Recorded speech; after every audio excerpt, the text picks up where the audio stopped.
Ayan, what's up drifters at mga shooters, kamusta?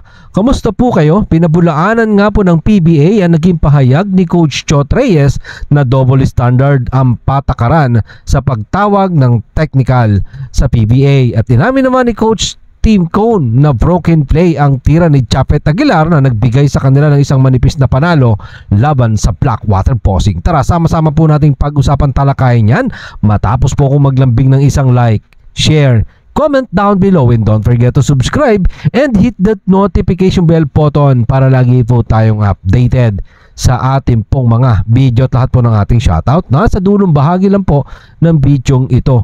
Pinabulaanan nga po ng PBA Commissioner's Office kahapon ang naging pahayag ni Coach Chot Reyes na double standard ang pamantayan ng liga matapos siyang matawagan ng technical sa kanilang panalo laban sa Rain or Shine in Last of Enters last Wednesday po ng gabihan matapos siyang makipagtalo sa officiating pagkatapos ng 111-103 na panalo ng Token Text Tropang 5G laban sa Rain or Shine in Last of Enters ni Coach Yeng Giao. Ikinagulat nga po ni Coach Chot Reyes kung bakit siya natawagan ng technical nang pumasok siya sa court sa isang dead ball para questionin ang tawag ng mga opisyal. Pero bakit daw siya tinawagan ng technical? Pero bakit daw si Coach Tim Cone ay hindi natatawagan ng technical pag ito ay ginagawa ni Coach Tim Cone? Narito po si Coach Chot Reyes sa ulat ng Spin.ph. Sinabi ko, there are games when the other coach like Tim Cone, they cross. Nandun na sila sa technical committee. Bakit hindi nila ma-technical? Akala ko, kung ako, pwede rin sa akin. Yun, hindi ako nagmura. It was a dead ball. At hindi ako nakarating sa half court gaya ng ginagawa ng ibang mga coach. I was just there.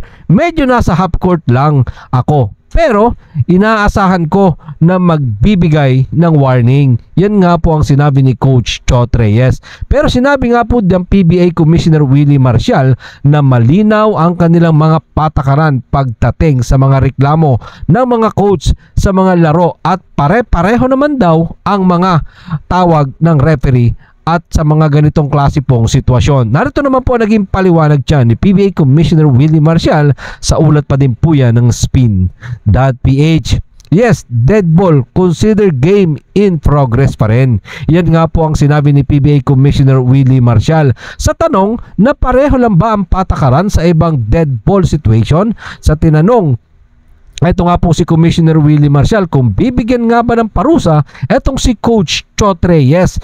Ito lang ang kanyang maikling naging tugon. We'll see. So yan po yung ating abangan kung magbibigay nga ba ng parusa ang PBA sa mga sinabi ni Coach Chot Reyes. Kaya sama-sama nating abangan ang mga susunod na kabanata patungkol po dyan. At ito, pag-usapan naman po natin na naging panalo ng Barangay Ginebra kagabi laban sa Blackwater Posing. Sumalpak nga po ng isang game-winning basket si Japet Aguilar sa panalo ng Barangay Ginebra San Miguel kontra sa Blackwater Posing 101-99 sa pagpapatuloy ng 49th season ng PBA All-Filipino Cup. Ayon nga po kay Coach Tim Cone, ginawa niya ang kabayanihan ni Japet Aguilar ng isang broken play dahil inamin ni Aguilar na isang alley-oop play dapat ang nakadesign para sa kanya na meron pang 19 second ang natitira sa nasabi pong bakbakan.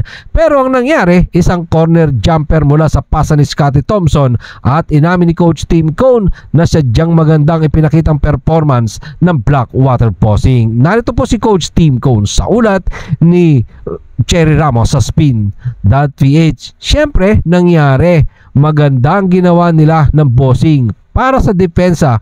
Kaya ito ay naging broken play at ito ang dumating. Isang malaking shot mula kay Japet na gumawa ng napakaraming malalaking shot sa kanyang karir. At isa ito. At ito ay nagmula sa isang magandang pasa mula kay Scottie. Upang magawa ito, si Scottie at Japet ay gumawa ng isang magandang desisyon. Sa nasabi nga pong panalo ng Barangay Ginebra San Miguel, kumamada dyan si Japet Aguilar ng kanyang 22 points, 6 na rebound, sinamahan pa ng 2 assist. At si Scottie Thompson naman, yun po ang kanyang ika-10 assist, yung pasa na yun na nag-ambag din po siya ng kanyang 18 points. Sinamahan niya ng 4 na rebound. Yung ika-10 assist po ni Scottie Thompson, 10 assist po dito si Scottie Thompson. Yung ika-10 assist niya, yun yung pasa kay Chapet Aguilar. Katuwang din po dyan si Troy Rosario na mayroon pong 18 points, 6 rebound, 3 assists.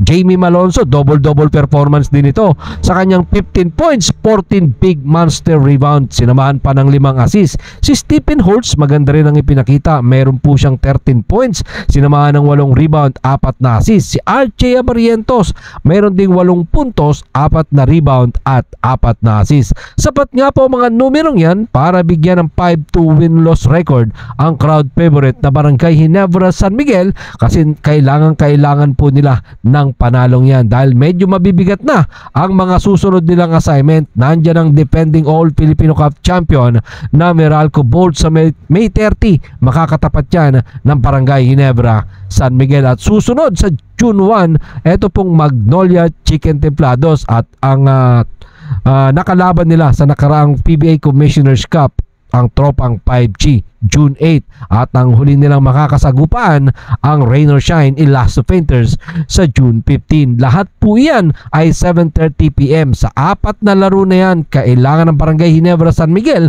na makatatlo para at least makasiguro sila sa top 4 ng PBA team standing para makakuha sila ng twice to beat advantage. Kaya yan ang ating aabangan sa mga susunod na bakbakan ng Barangay Ginebra San Miguel. Maraming salamat po sa inyong panonood. Naman po ang inyong maging opinion. Pag-usapan po natin yan dyan sa comment section. Ingat and God bless everyone. Adjourn. Pero katulad po ng ating nakagawian, bago po natin tapusin ang ating video, shoutout po kina